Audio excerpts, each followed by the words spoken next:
today.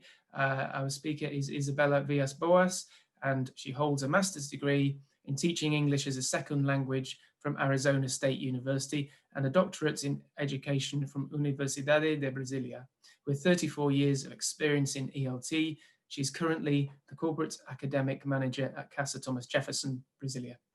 Her main academic interests are second language writing, teaching development, leadership and assessment. She's presented in various local, national and international ELT conferences and published articles in journals and books for over 20 years. Her latest book is Getting into ELT Assessment with Vinicius Nobre. She also supervises distance MA dissertations for the University of Birmingham and serves on the Bras TESOL Advisory Council. So over to you, Isabela. Thank you. Thank you very much, Simon. It's a pleasure to be here. Thank you for inviting me to participate in this wonderful conference. And I hope to bring something, a different perspective on second language writing and assessment. So I'm going to start sharing my screen here. Here I am. Okay, I guess you can all see it, right? Okay, so the title of my talk is an ambidextrous model of assessment for the second language writing classroom. And I wonder if you really know what an ambidextrous model is, and I'm going to explain what I mean by this, okay? Before that though, oops, just a second. I can't manage to change, okay. I'd like to talk a little bit about me so you can understand where I come from, okay? Well, I wear different hats in my job. I work at a Brazil, United States binational center in Brasilia, the capital of Brazil, with an institution that has around 15,000 students, over 200 teachers.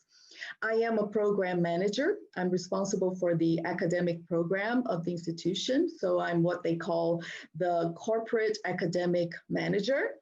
I'm also a teacher educator. I work with teacher education, teacher training, and teacher development. I'm a teacher.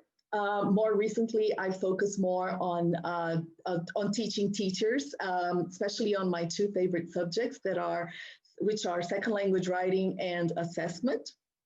I'm also an author, presenter, and researcher in the field of second language writing and assessment. I have two books on this topic, one book on teaching writing, and another book with Vinicius Nobre on assessment, getting into ELT assessment. So this is what I bring to the table today in my talk, my experience wearing all these hats and what this has to do with academic writing specifically, right? All right, so first of all, I know that there are a lot of people and I won't be able to catch everybody's answers, but what is your teaching context in terms of, is it mostly higher education, secondary education, postgraduate education, and are you a teacher or an administrator? Okay, so just to have an idea from okay, we have some secondary, primary, undergrad, okay, higher education, okay, many higher education. I can see we have people from all over the world. I was, while the music was playing, I was looking at where you're from, so from everywhere, right? High school, okay, wonderful. Okay, because that's what I sort of expected, that we wouldn't have only higher education teachers here, and that we might have secondary teachers and even primary teachers. So that's what I try to focus on. I mean, in a more diverse audience. Great, wonderful.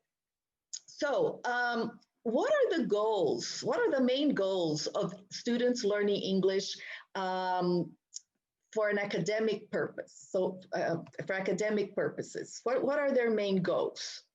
What do they want to achieve? Can you also type there in the chat, exams? Okay, I'm reading, studying abroad. Okay. career, okay, fluency, going to college, command of the language, how to career, proficiency, TOEFL, jobs, fluency, career.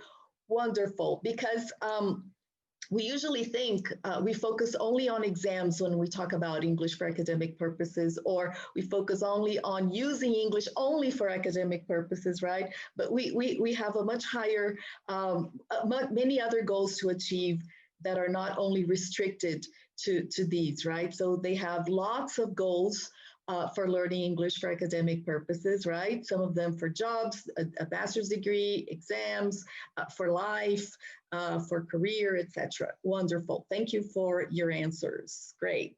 Right.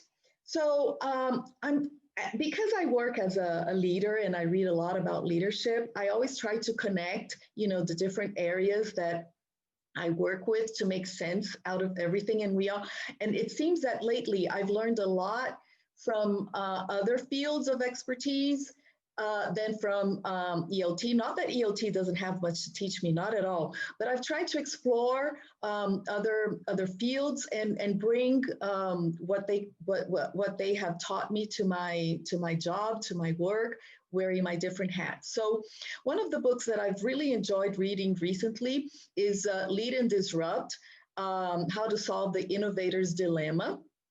And it talks about the ambidextrous leader.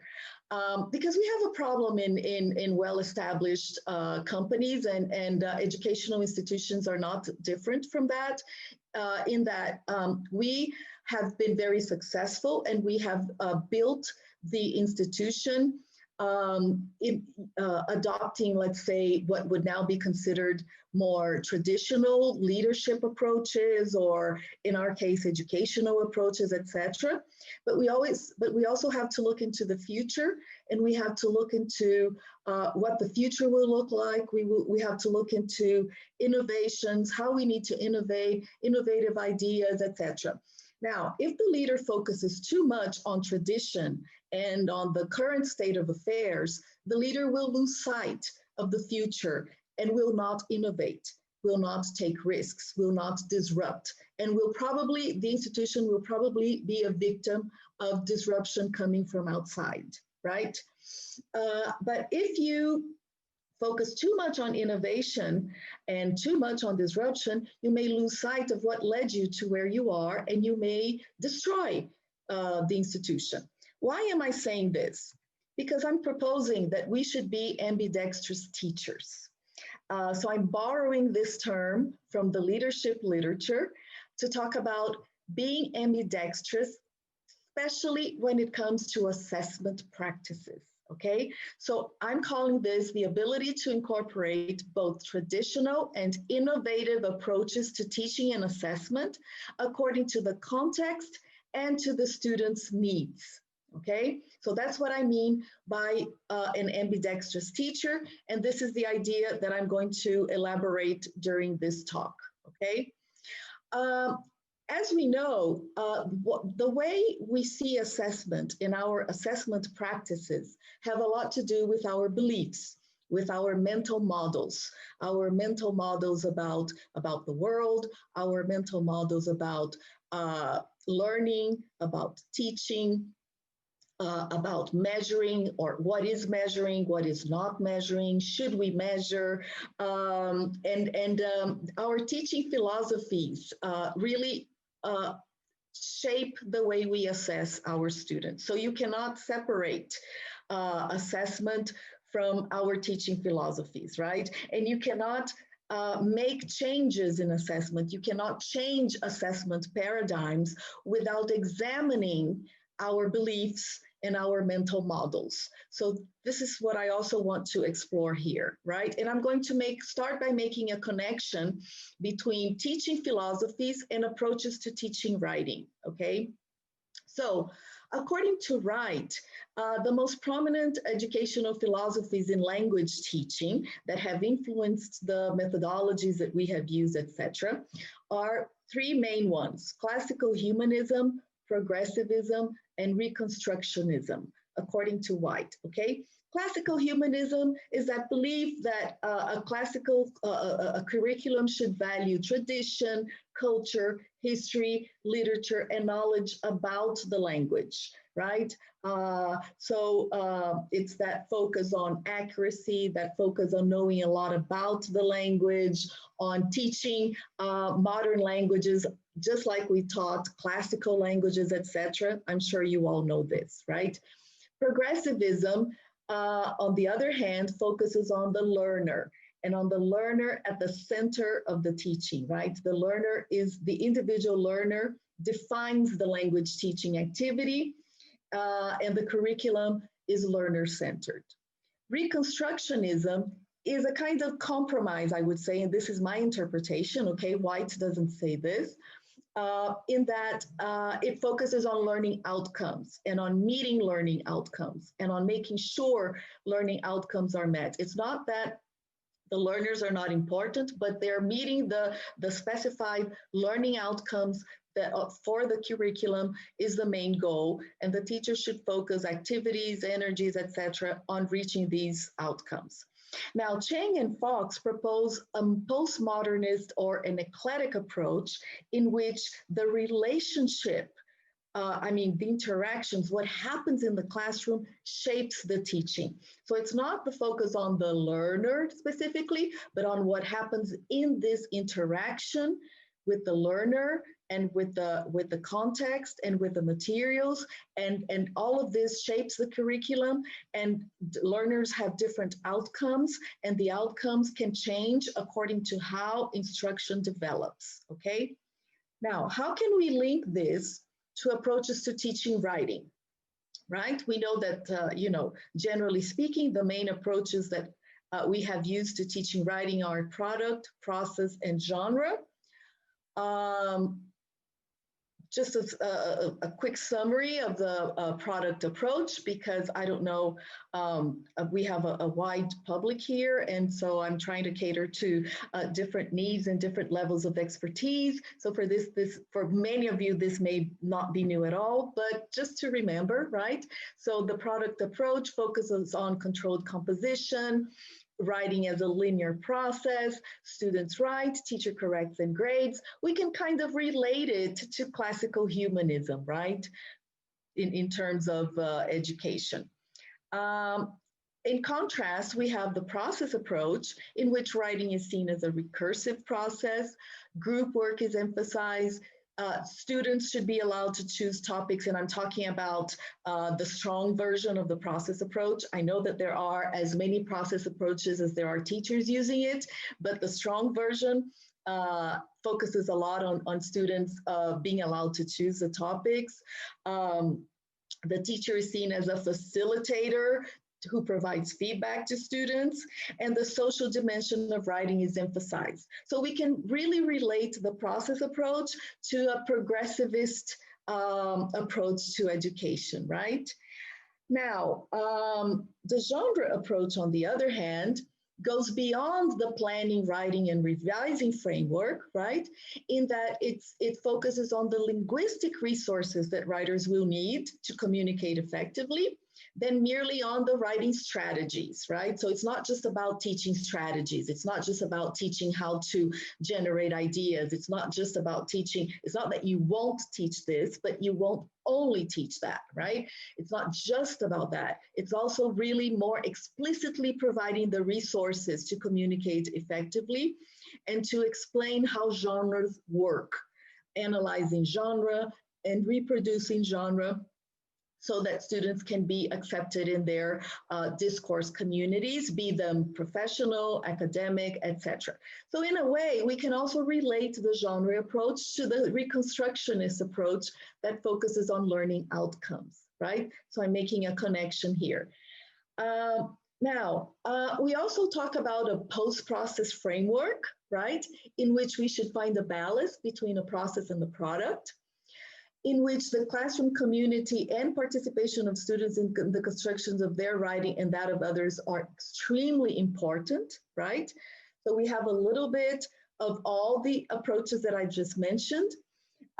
genre-based approaches as a complement to process writing. So we can reconcile a genre approach with process writing. They are not incompatible, right? We are in the post-process era in the sense that we have to recognize the multiplicity of L2 writing theories and pedagogies and how they need to be chosen according to the context and to the students and to the needs, etc., right? Writing involves a mediation between the writer and the reader. So it's not just about meeting the writer's personal needs for self-expression, but it's also about meeting the reader's needs for information in a way that they recognize, in a genre that they recognize as appropriate for that writing purpose, right? An audience and discourse community determine knowledge. Now, how is this related to assessment, you may ask, right? Now, let's look at approaches to assessment. Here I have a continuum, right? Because assessment is not a matter of either or.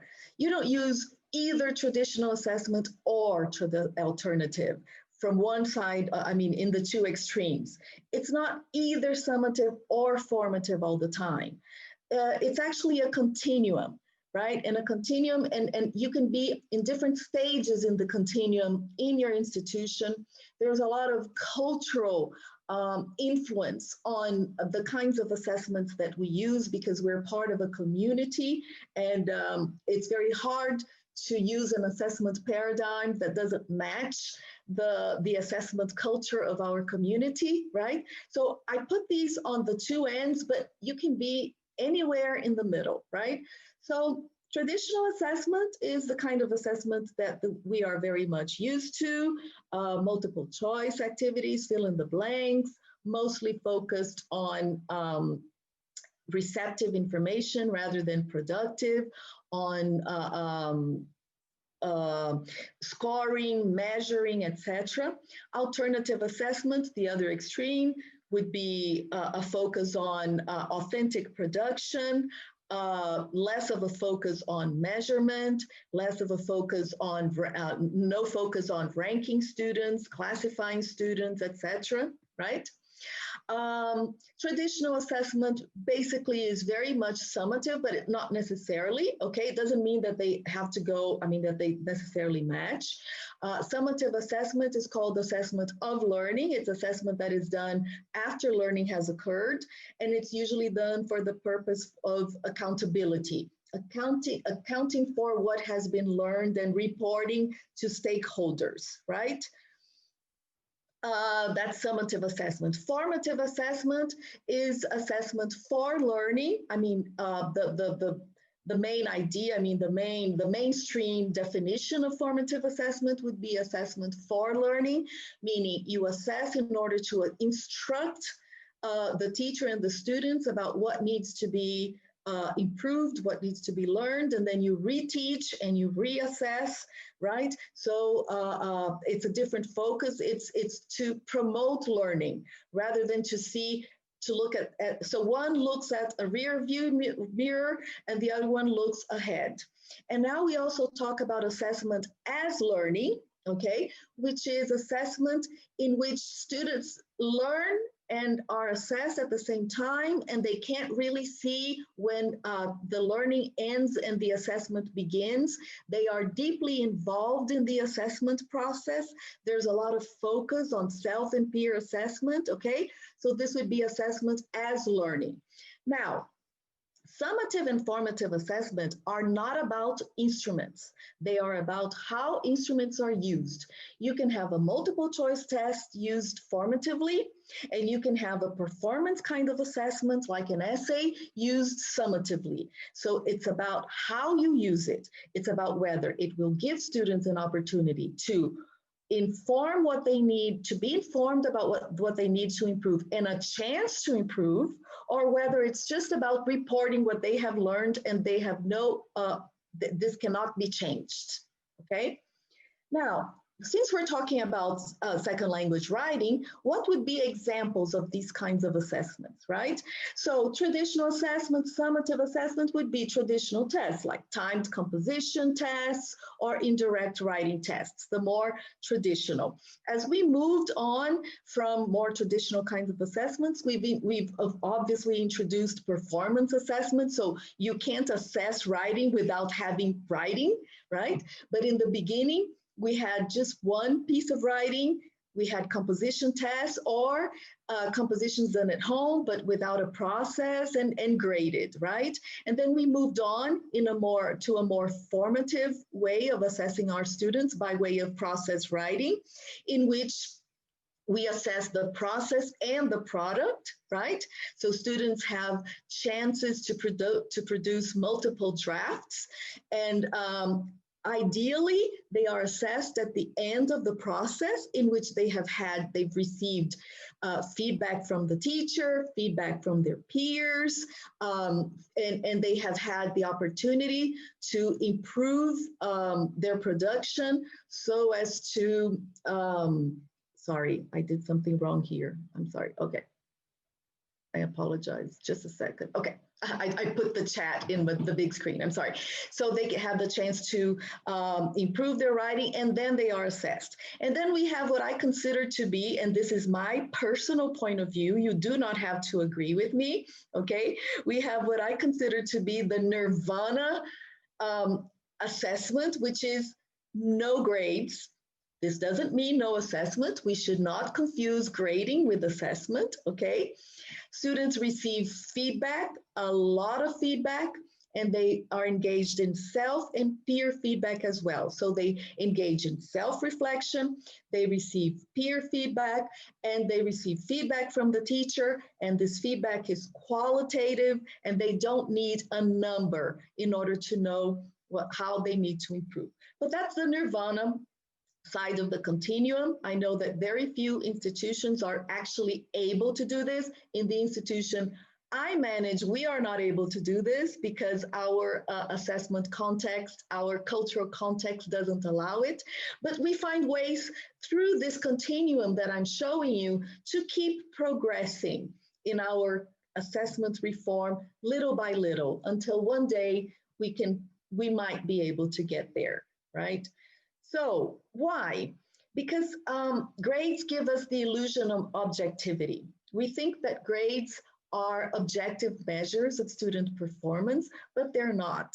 Research has shown that there is so much variability in the grading from teacher to teacher, and there are so many non-cognitive factors that shape student grading that most of the grades students get do not reflect their proficiency. They reflect a mixture of proficiency with attitude, with work ethics, etc. But they do not reflect if they have reached the learning outcomes that we want them to reach. I'm going to elaborate more on this, okay? So what are some hot topics today regarding assessment reform? Again, I know we work in different parts of the world, in different contexts, and that we won't necessarily be able to adopt any of these, but I think we should know what is going on around the world in terms of assessment reform and see how we can implement them and if we can implement them in our context, right? First of all, standards-based assessment. Research has shown that grading on a 0 to 100 scale or a 0 to 10 scale is completely unfair.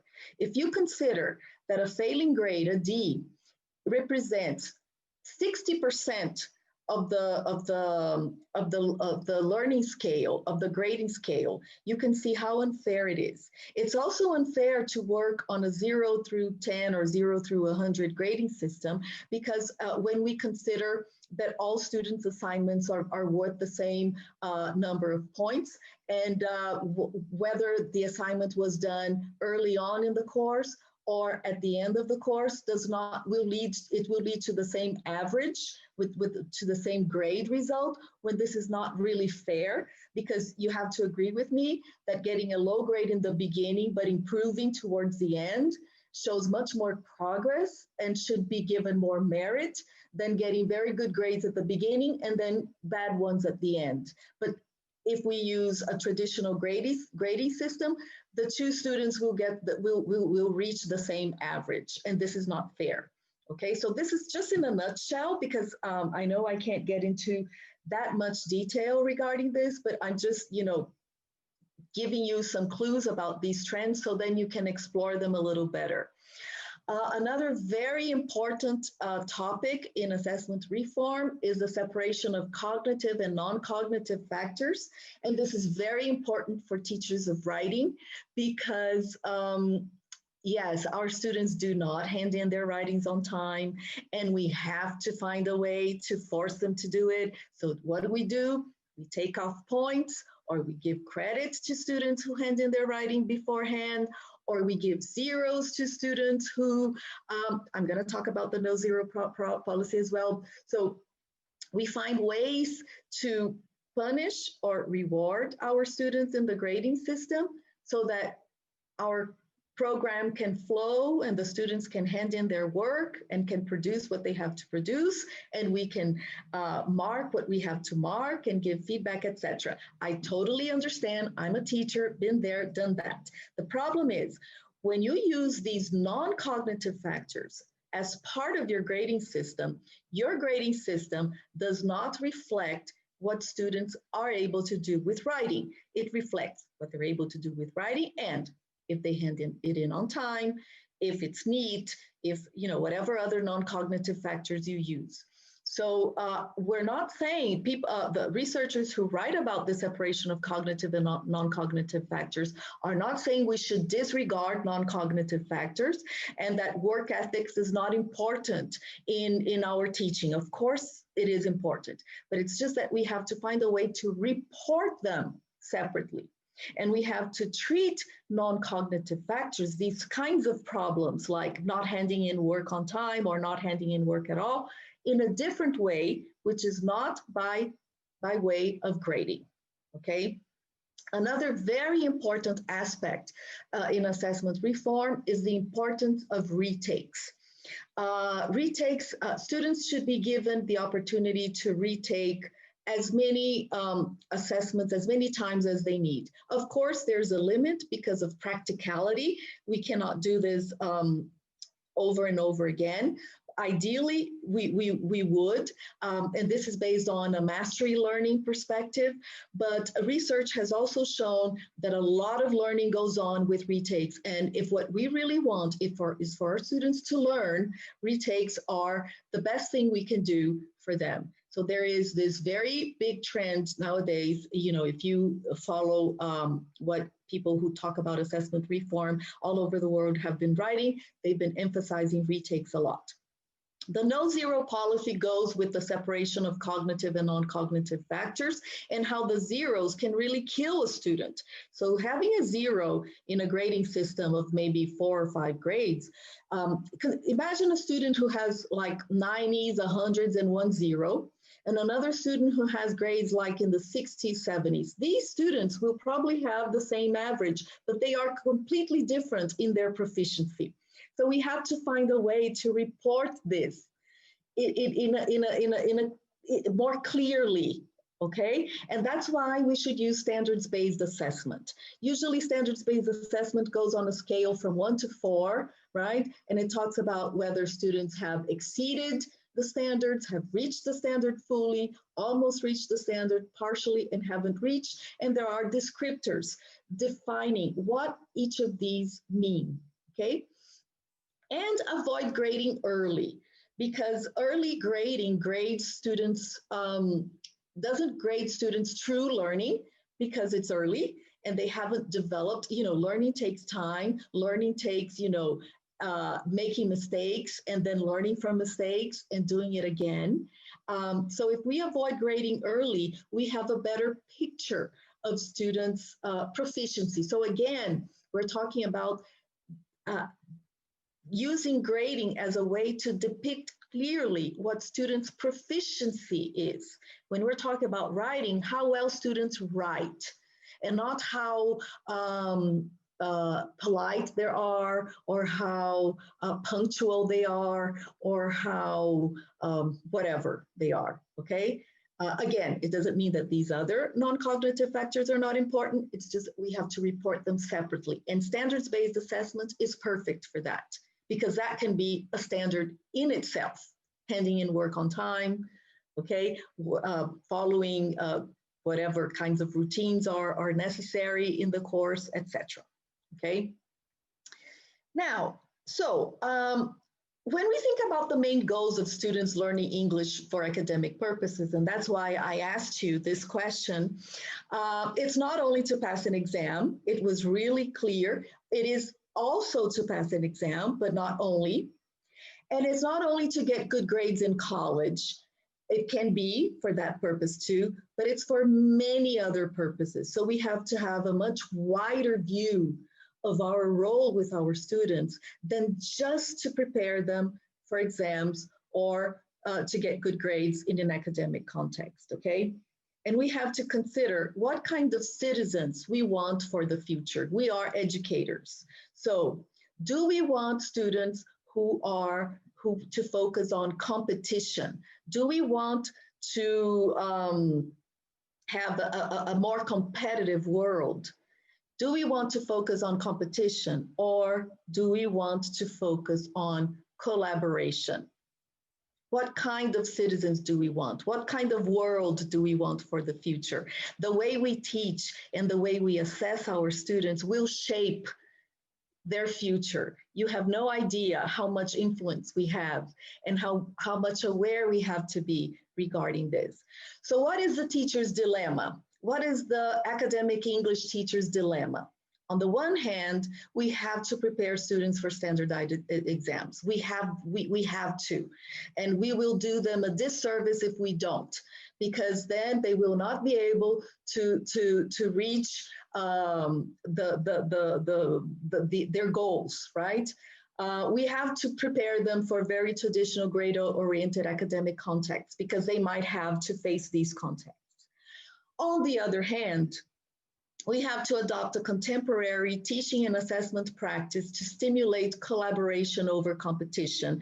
We have to adopt a teaching and assessment practices to prepare students for the contemporary world with the soft skills that they need. You know, now with this pandemic, we have realized how important soft skills are and how much we have to cater for these soft skills. And we cannot cater for these soft skills focusing only on summative and traditional assessment.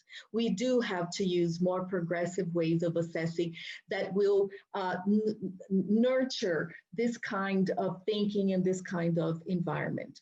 So how can we do this? Okay, so what do I see as a way to deal with this dilemma and to be an ambidextrous teacher? So you see where I come from with the ambidextrous, right? Because you can go on both sides. You can either focus a lot on the more pragmatical part, and let's prepare them for the test, let's prepare them for the world. The world is tough, the world doesn't give us second chances, which is not true, because if you think about your life, when you get a driver's license, you have as many chances as you want.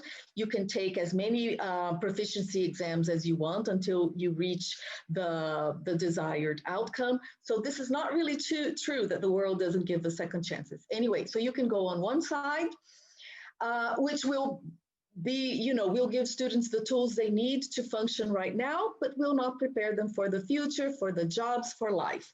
Or you can adopt the other side, a more contemporary teaching and assessment practice, and disregard these benchmarks and these, these ceilings that students will have to, will reach. And then you are also doing them a disservice because you are not giving them the tools they need to compete in competitive environments. So you see, we have to find a way to encourage both things. So what would I then recommend for an ambidextrous teacher, okay? That the ambidextrous teacher will embrace both helping students survive competitive environments and foster collaboration, compassion, social responsibility, etc., social awareness, etc. Okay, I think that should be our role, and this is in our assessment practices should really reflect this goal. So the way a teacher assesses students shapes everything that goes on in assessment. Assessment is not a consequence. Assessment is the cause.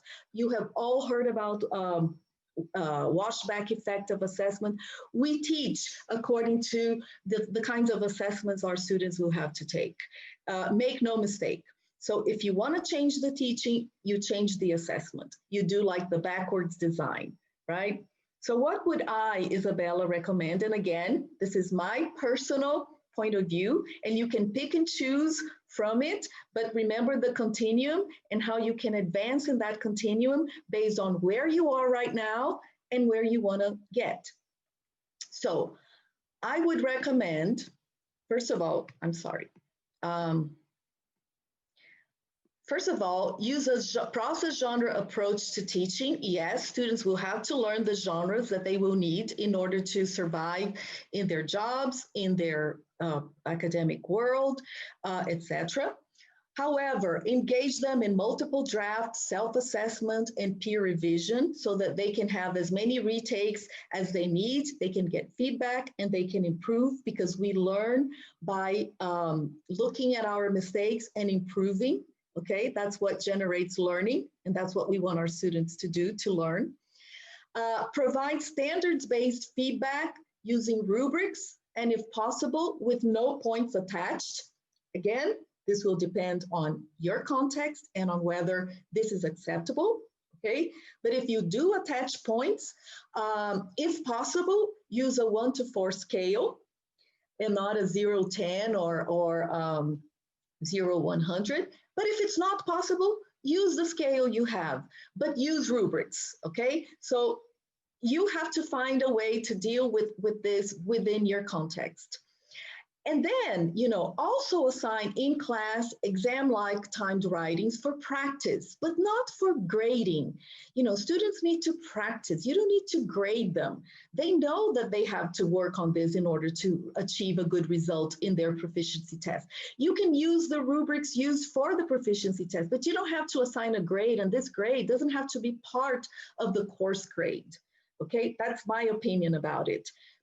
Okay. Focus on qualitative feedback. Research has also shown that when you give feedback on students' writing without grades, they pay more attention to your feedback than when you assign a grade. Because when you assign a grade, they look at the grade, they draw a conclusion in their heads about whether they've done a good job or not, because people's standards are different, and they pay less attention to your qualitative feedback. So delay the grading as much as you can. Okay, in order for students to really focus on what matters, which is feedback. And if a grade is needed, and if you are able to do so, adopt a portfolio assessment grade at the end, a portfolio assessment model in which you grade only at the end, okay? A portfolio assessment, right, a portfolio is a collection of students' work. It's not just a folder with all of their writing, okay? It's a collection of their work, which is purposeful. So it involves choice. They choose which pieces should be part of the portfolio based on clear criteria for selection, that these criteria are established by the teacher. Criteria for judging merit. So how am I going to assess this portfolio? What are the criteria? Also using rubrics and evidence of self-reflection. Portfolios need, so students have to write a cover letter explaining why they chose the pieces they chose, what they have learned from producing those pieces, and how they assess their progress throughout the course. So this would be what I consider, and in the portfolio, you can even ask them to include the timed compositions. It can be one of the criteria for selection, okay? So they produce those timed compositions to work on that specific skill of passing a proficiency exam. So you can ask them to include that too. So this would be my idea on how to adapt more progressive assessment practices to your context based on where you are right now and where you want to be, according to how assessment and teaching has evolved. These are the main books I have based my assessment talk in, and they are really nice, okay? Especially what we know about grading and charting a course standards-based grading. If you are interested in these ideas, I really recommend reading about grading and standards-based grading. So I think we have a few minutes for questions, right?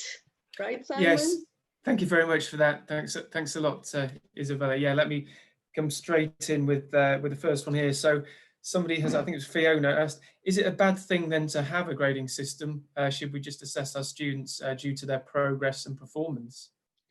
Well, I wouldn't say it's a bad thing. I don't really like this, black and white view of the world. I think there are many shades of gray. I don't think it's a bad thing, but personally, I would like a world in which we wouldn't need numbers in order to judge people's performance. What do you think about another question was about the value of peer-to-peer assessment as well? Peer-to-peer assessment is very important. It's one of the main issues that I have researched and that I have experimented with in my career as a writing teacher, but it has to be taught. The skill of giving feedback to peers has to be modeled to students. So you have to model how to give feedback. You have to teach them the language of giving feedback. You have to teach them that feedback is not about judging. It's not about using adjectives. It's talking about whether the standard has been reached or not. And this takes time. And in cultures like Brazil, where people are not used to this, Brazil is a place where people don't like to criticize each other. Saving face is more important than making your point. So in cultures like mine, this is really a work in progress. You have to take small steps, but it's really possible if you do that carefully. Thank you. There was quite a lot of reaction to the retakes. For example, concerning retakes, don't you think it will make students lazy and students will not take tests seriously if you have an option of a retake? There's lots of questions around that. I know. I hear that a lot because, I'm a program manager. I work with over 200 teachers, and these are exactly the same things that they say. Yes, we run this risk, but if you stop to think about your students over time, how many of your students are lazy and how many are pretty much hardworking? I would say that from my experience, most of them are hardworking and only a few of them are lazy. But we tend to establish our policies based on the exception, on the lazy students. And so we create rules, we create punishment systems for the lazy students when, if you think about it, most of our students are not lazy. So we have to find other ways, like you didn't do your assignment, so you're going to stay here at the end of the class and do it. So the punishment should be do your assignment and not get a 0. You see what I mean? Yes, thank you. Another question here is, what platform do you recommend for assessing students' writing online? Or how in general would be a good way to assess students' writing online? Well, there are many ways you can do this. You can use the Google Suite, and you can use a Google form as an assessment form, and they can do their writing, and you can give feedback on a Google Doc. This is the simplest way to do. I'm used to using Moodle, so you can also Moodle even allows you to have students, the workshop feature. They exchange it automatically exchanges papers, and you can plug in the rubrics there, so they can use the rubrics to give feedback to their peers. So I think all learning management systems, all platforms have some kind of feature. But if you have not used any of them, I would start with Google, because you can use a combination of the docs where students do their writing. You can give the feedback on the doc because it's collaborative. The peer can give feedback, and then you give feedback on top of the peers. And then you can use a Google Forms for the rubrics. Okay, thank you. Let's squeeze a few more. Could you explain what the difference is between the genre approach and the content-based approach? I don't know if you can do that quickly or... Well, I think the genre approach and the content-based approach are much more similar than different, because the content-based approach focuses on the content of the specific subject area that students are studying, right? And that content will come in a specific genre, right? And so if you want students to produce writing based on that content, I mean, there's a combination, a genre, they can't be separated, right? Each content area has its own genre, its own way of writing, right? We can see that even in research. If you read theses and dissertations in different fields of expertise, they're different. They don't follow the same pattern. In the humanities and in the exact sciences, they're completely different. So you can't, they're connected. The content and the genre are intrinsically connected. Excellent. I think we've got time for one more, which is about how often should you set writing activities? You know, is it every day or once a week, or how often should students be doing? Well, in a skills integrated context, which is the context that I work more frequently in, it's unrealistic to think that we would use writing assignments every week, especially if you have teachers with many groups, the sizes of the groups, etc. So I would say at least once every 2 weeks, or it also depends on how many drafts you ask your students to write. I'm all for quality rather than quantity. So it really depends on, you know, the setup. It depends on the number of hours. Ideally, students should write every week if possible, but it's not always possible. So that's why my managerial hat helps me be a little more realistic than if I were only doing academic studies. Excellent. Thank you very much. We have to be a balance between content validity, construct validity, practicality, washback, and all these essential elements of assessment. Thank you very much. Yeah, my 8-year-old daughter said a few days ago, she said, I wrote 4 pages today at school. I said, yeah, but it's not about how many, it's about the quality that you write. But I did also say, well done. So thank you very much for that, Isabela. Excellent. Lots of nice comments coming through.